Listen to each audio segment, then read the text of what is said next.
कदम भी उठाए गए हैं जो बोर्ड परीक्षा में पहली बार हो रहा है। जैसे कॉपियों पर बार कोड लगाया गया है जिससे परीक्षा के बाद कॉपियों की रैंडम चेकिंग हो सकेगी। डबल लॉक अलमारी में कॉपियां रखी जाएंगी। 3 सदस्यों की मौजूदगी में प्रश्न पत्र खुलेंगे और एग्जामिनर का भी सख्ती से प्रशिक्षण हुआ है, यानी कि ट्रेनिंग उन्हें भी सख्त दी गई है। जिले में सेक्टर मजिस्ट्रेट, स्टैटिक मजिस्ट्रेट की तैनाती रहेगी। परीक्षार्थियों की मदद के लिए हेल्पलाइन नंबर भी जारी किया गया है। यानी नकल रोकने के लिए योगी सरकार ने हर वो कोशिश की है जिसे पहली बार किया जा रहा है। आपको दिखाते हैं पूरी रिपोर्ट।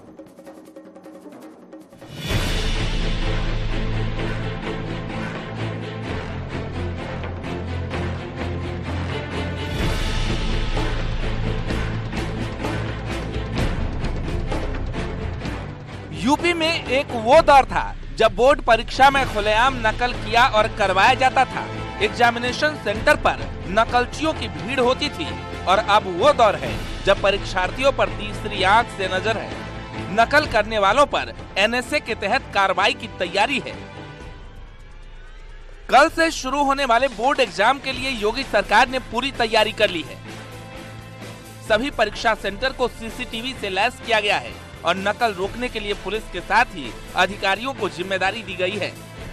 मुख्यमंत्री योगी आदित्यनाथ से निर्देश मिलने के बाद सभी परीक्षा केंद्र पर स्टैटिक मजिस्ट्रेट और सेक्टर मजिस्ट्रेट को नियुक्त किया गया है, जो परीक्षा खत्म होने के बाद डीएम को रिपोर्ट करेंगे, जिससे हर दिन की गतिविधियों की जानकारी मिल सके।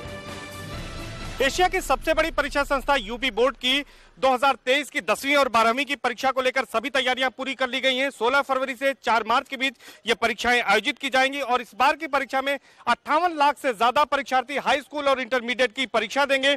लेकिन इस बार नकल रोकने के लिए विशेष इंतजाम किए गए हैं।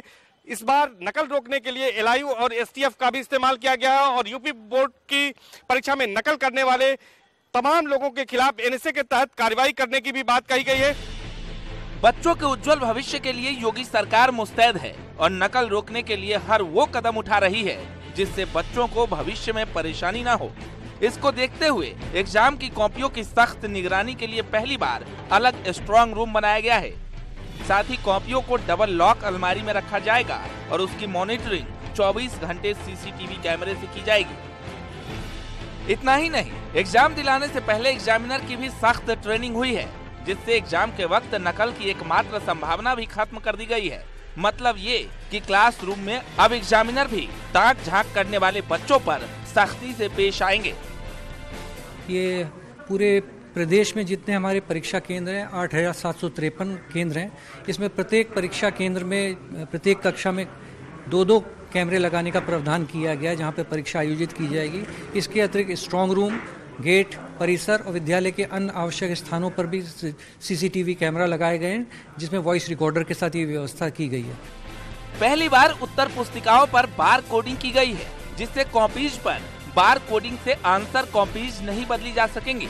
इतना ही नहीं, कंट्रोल रूम में प्रदेश के सभी मंडलों और जिलों के लिए अलग अलग डेस्क बनाए गए हैं। मतलब ये कि कंप्यूटर पर एक क्लिक के जरिए कंट्रोल रूम से ये कर्मचारी निर्धारित जिले के किसी भी परीक्षा केंद्र को देख पाएंगे।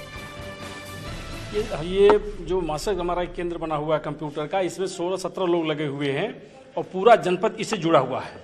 जब भी किसी को कोई समस्या आती है, अभी जितने लोग यहाँ बैठे हुए हैं, हर कमरे की माइन्यूटली चेकिंग हो रही है कि कहाँ सीसी कैमरा काम कर रहा है, नहीं कर रहा है, कहाँ साफ सफाई है, नहीं है। जो परीक्षा संबंधी जो भी आवश्यक सूचनाएं हैं मिल रही हैं, वहाँ से पूछा जा रहा है कि आपका क्या क्या असुविधा है तो बताइए, जो ठीक किया जाए। और ये सीधे लखनऊ से भी जुड़ा हुआ है।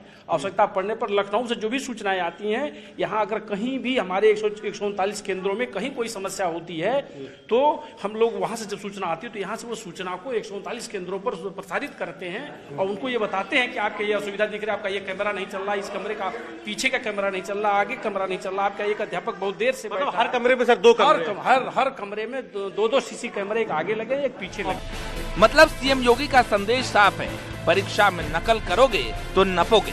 अगर किसी ने नकल करने और करवाने की कोशिश की तो उसके खिलाफ कानूनी कार्रवाई होगी और जेल जाना तय है। Bureau report, news 18। बच्चों के भविष्य को ध्यान में रखते हुए सीएम योगी ने अधिकारियों को सख्त निर्देश दिए हैं। परीक्षा रूम में 2-2 सीसीटीवी कैमरे लगाए गए हैं। परीक्षा केंद्रों पर सेक्टर मजिस्ट्रेट तैनात रहेंगे। नकल में शामिल एग्जामिनर पर भी केस दर्ज किया जाएगा। नकल करने वाले छात्रों पर कार्रवाई तो होगी ही, नकल माफिया पर एनएसए के तहत कार्रवाई की जाएगी और परीक्षा में बाधा पहुंचाने पर संपत्ति तक कुर्क की जाएगी। और रामपुर की बात कर लेते हैं। बिल्कुल, रामपुर की राजनीति एक बार फिर गर्मा गई है। एक बार फिर अखिलेश यादव के लिए रामपुर में संकट खड़ा हो गया है, क्योंकि इस बार रामपुर की राजनीति आजम परिवार से मुक्त हो गई है। क्योंकि आजम के बाद अब अब्दुल्ला आजम की भी विधायकी चली गई। 40 साल में आजम परिवार का राजनीतिक सितारा डूब गया। अब आजम खां के परिवार का कोई भी सदस्य सदन में नहीं बचा है। और अब्दुल्ला की विधायकी जाने के बाद स्वार टांडा सीट पर जल्द ही उपचुनाव का ऐलान हो सकता है। साथ ही रामपुर के बाद स्वार सीट पर भी अब बीजेपी की नजर है। इससे पहले आजम की सदस्यता जाने के बाद रामपुर विधानसभा सीट पर बीजेपी की जीत हुई थी। आपको दिखाते हैं पूरी रिपोर्ट रामपुर विधानसभा और स्वार विधानसभा की।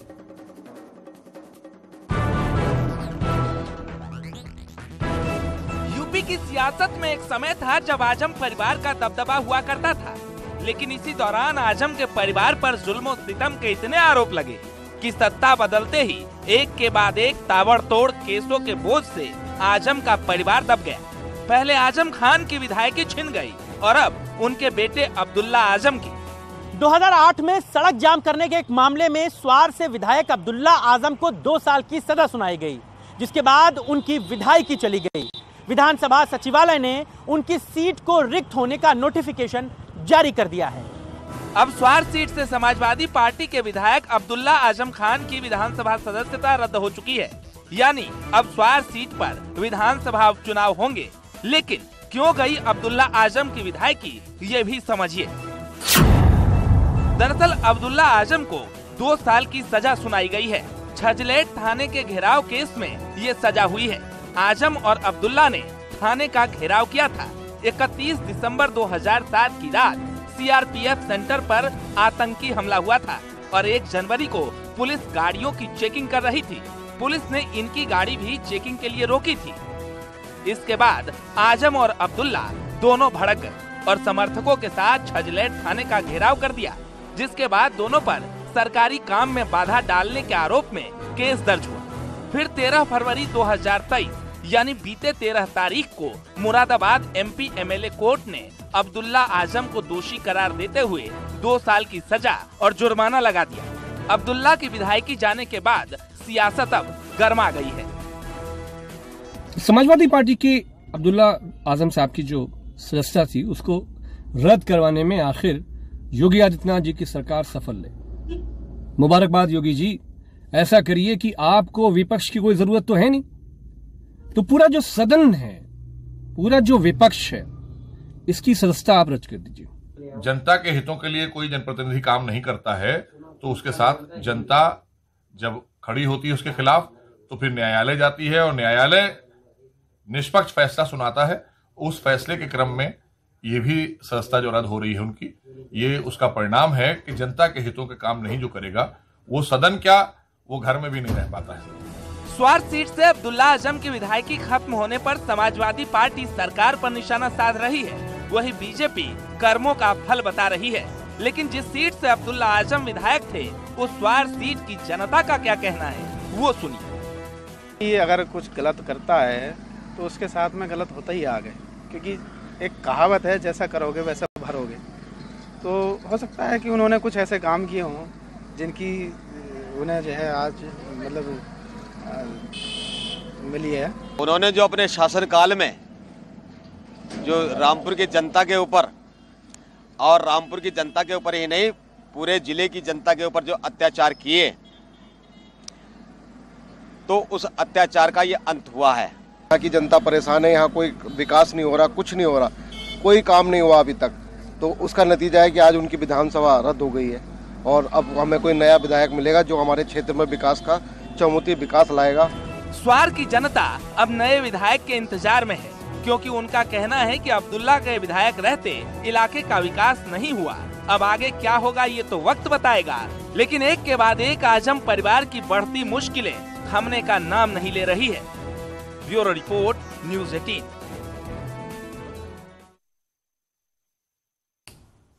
इधर अब्दुल्ला आजम के बाद बात कर लेते माफिया मुख्तार के बेटे अब्बास अंसारी की, जिसका नया पता अब कासगंज जेल है। अब्बास अंसारी को चित्रकूट से कासगंज जेल शिफ्ट किया गया, जहां उसे हाई सिक्योरिटी बैरक में रखा गया है। और ऐसा इसलिए किया गया क्योंकि चित्रकूट के जेल को पिता की तरह ही अब्बास अंसारी ने ऐशगाह बना लिया था। जब दिल करता पत्नी को जेल में बुला लेता और इसकी भनक जैसे ही अधिकारियों को चली, तुरंत जेल में खेल के बाद अब्बास अंसारी को कासगंज जेल में शिफ्ट कर दिया गया। आपको दिखाते हैं पूरी रिपोर्ट।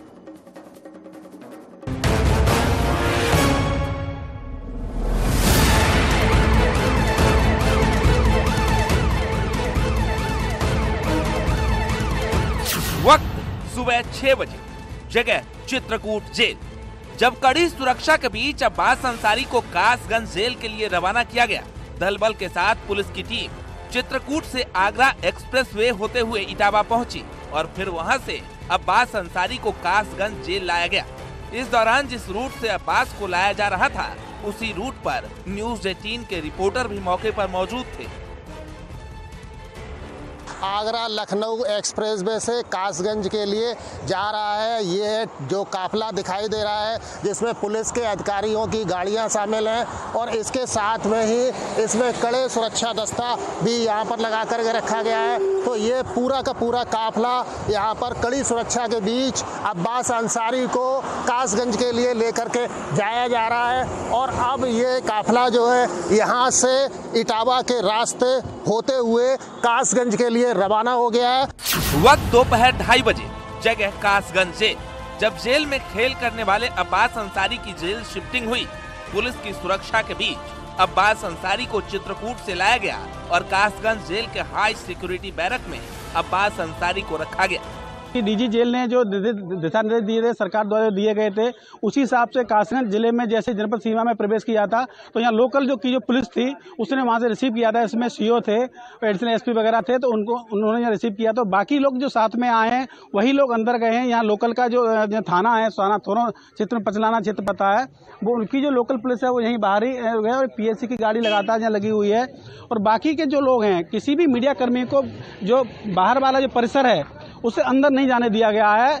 और परिसर के बाहर जो मेन गेट है, जिसके अंदर एंट्री होती है, सभी लोग उसमें अंदर रहते हैं। उसके अंदर एक जेल, अलग जेल होती है, उसके अंदर किसी को जाने नहीं दिया गया, मीडिया को बाहर ही रोक दिया गया है। जिस जेल में वो बैठकी किया करता था, जिस जेल में वो अपना साम्राज्य कायम कर रहा था, वहाँ बीवी निखत के साथ अब्बास मौज करता था। अब माफिया के बेटे के उस ठिकाने को ही सरकार ने बदल दिया है। अब्बास अंसारी का अब नया पता कासगंज जेल है। अब्बास अंसारी को जेल से ट्रांसफर किया गया कासगंज। सख्त कार्रवाई लगातार हो रही, क्या ये कानून का काम है, कानून अपना काम करता रहता है, हम लोग संगठन का काम करते रहते हैं, दोनों काम देखते रहते हैं। माफिया मुख्तार अंसारी का विधायक बेटे का चित्रकूट जेल में साम्राज्य कायम था। पत्नी निखत की जेल में बेधड़क एंट्री करवाता था और प्राइवेट कमरे में पत्नी के साथ गुफ्तगू करता। जब इसकी जानकारी अधिकारियों को चली तो तुरंत एक्शन लेते हुए अब्बास की जेल बदलने का फैसला किया गया। 11 फरवरी को चित्रकूट जेल में निखत को पकड़ा गया था। जेल के अंदर निखत की एंट्री अवैध तरीके से हुई थी, जहां अब्बास और निखत एक प्राइवेट कमरे में मौजूद थे और कमरे पर बाहर से ताला लगा हुआ था। और इसी जेल कांड के बाद अब्बास अंसारी की जेल बदल दी गई और कड़ी सुरक्षा के बीच आगरा इटावा के रास्ते कासगंज जेल में शिफ्ट किया गया। मतलब ये कि कभी जिस तरह मुख्तार जेल से साम्राज्य चलाता था, ठीक उसी तरह की चीजें दोहराने की कोशिश अब्बास की तरफ से की गई। लेकिन अब्बास की जेल बदलकर सरकार ने साफ कर दिया कि जेल को ऐशगाह कोई भी नहीं बना सकता, फिर चाहे वो माफिया मुख्तार हो या उसका बेटा Abbas Ansari. Bureau report, news 18। Kanpur कांड में योगी सरकार एक्शन में है। सीएम योगी के आदेश पर एसआईटी का गठन किया गया है। जांच के लिए 2 सदस्यों की एसआईटी का गठन किया गया है। कानपुर के मंडल आयुक्त राजशेखर होंगे शामिल। इस कमेटी में एडीजी कानपुर जोन आलोक सिंह को भी इसमें शामिल किया गया है। 1 हफ्ते के अंदर एसआईटी को अपनी रिपोर्ट देनी होगी। लेकिन दूसरी तरफ चिता की आग पर भी विपक्ष सियासत की रोटियां सेकता नजर आ रहा है। कांग्रेस पार्टी के कार्यकर्ता सड़क पर उतरकर हंगामा करने लगे और प्रदर्शन रोकने पर पुलिस से भिड़ गए। वहीं मायावती ने भी ट्वीट किया और निशाना साधा, सरकार से इंसाफ की मांग की है। देखिए ये पूरी रिपोर्ट।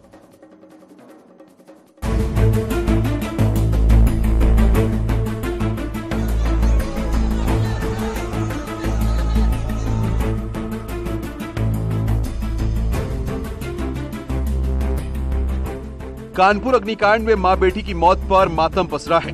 हर आंखें नम हैं, हर चेहरे पर शिकन है और इंसाफ के लिए हर कोई मदद को तैयार है। सरकार ने भी पीड़ित परिजनों को हर संभव मदद पहुंचाई, दोषियों के खिलाफ सख्त कार्रवाई की और चुन चुनकर आरोपियों की गिरफ्तारी की। लेकिन विपक्ष को इस धधकी चिता में सियासी चित्र नजर आ रहा है। पहले समाजवादी पार्टी तो अब कांग्रेस के नेताओं ने सड़क पर संग्राम छेड़ दिया। कांग्रेस के नेता और कार्यकर्ता पैदल मार्च कर रहे थे और राजभवन की तरफ जाने की कोशिश कर रहे थे, लेकिन पुलिस ने दल बल के साथ कांग्रेसियों का रास्ता रोक दिया। इस दौरान कुछ कार्यकर्ता पुलिस से भिड़ गए। कानपुर कांड में एक तरफ कांग्रेस के कार्यकर्ता सड़क पर संग्राम छेड़े थे, तो दूसरी तरफ मायावती ने भी सियासत का मौका नहीं गंवाया और सरकार पर निशाना साधा। उन्होंने ट्वीट में लिखा, कानपुर देहात में अतिक्रमण हटाने के नाम पर हुई ज्यादती और आगजनी की घटना के दौरान झोपड़ी में रहने वाली मां बेटी की मौत और 24 घंटे बाद उनके शव उठने की घटना यूपी सरकार के विज्ञापित ग्लोबल इन्वेस्टर समिट से ज्यादा चर्चाओं में है। ऐसे में यूपी का जनहितकारी भला कैसे संभव? कानपुर कांड में सीएम योगी के निर्देश पर एसडीएम और लेखपाल को सस्पेंड कर दिया गया है। जेसीबी ड्राइवर की पहले ही गिरफ्तारी हो चुकी है। घटना के लिए सरकार ने जांच कमेटी बनाई है और पीड़ित परिवार को हर तरह की मदद का भरोसा दिया गया है। डिप्टी सीएम केशव मौर्य ने भी साफ कर दिया है कि सरकार अपना काम कर रही है, लेकिन शिवपाल सिंह यादव ने भी इस मसले पर राजनीति करने से वो नहीं चूके। हत्या सहित तमाम धाराओं में अधिकारियों कर्मचारियों के खिलाफ मुकदमा लिखा गया है, दोषियों के खिलाफ मुकदमा लिखा गया है। कई लोग गिरफ्तार हो चुके हैं और जो चले गए हैं, जो अब हम आपके बीच में नहीं है, उस पर व्यक्ति के नाते मैं भी गहरा शोक दुख व्यक्त करता हूं। सरकार भी उस विषय को लेकर के दुखी है, लेकिन सरकार की मंशा किसी गरीब के खिलाफ ऐसी कार्रवाई करने का नहीं है। विपक्ष की ओर से, सपा हो कांग्रेस हो, इन लोगों की ओर से जो सवाल उठाया जा रहा है वह सवाल केवल गुंडों और माफियाओं को बचाने वाली भाषा है। बहुत ही दुर्भाग्यपूर्ण घटना जो हुई है। आपको याद होगा कि अभी जब चुनाव हो रहे थे तब इनके नेता जब भी जाते थे बुलडोजर के नाम पर ताली बजाते थे, ताली बजाते थे, देखा होगा। और देखना अब कुछ आने वाले समय में ये अब सिर पीटेंगे। कानपुर अग्निकांड में सरकार डिप्टी सीएम से लेकर बीजेपी के सांसद तक विपक्ष को आईना दिखा रहे हैं, लेकिन सड़क पर संग्राम अब भी जारी है। घटना दुखद है और मेरी पूरी संवेदनाएं पीड़ित परिवार के साथ है। मैं अपने विपक्षी साथियों से ये अनुरोध करूंगा कि इस दुखद घड़ी में पीड़ित परिवार के ऊपर जो जख्म है उस पर मलहम लगाएं, उनको कुरेदे नहीं। घटना निश्चित रूप से दुखद है और प्राइमा फेसिया जो लोग इसके लिए दोषी थे उनको सस्पेंड किया जा चुका है।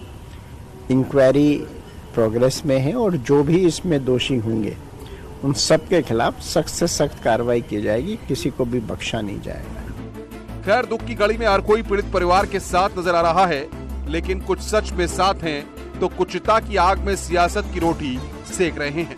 Bureau report, news 18।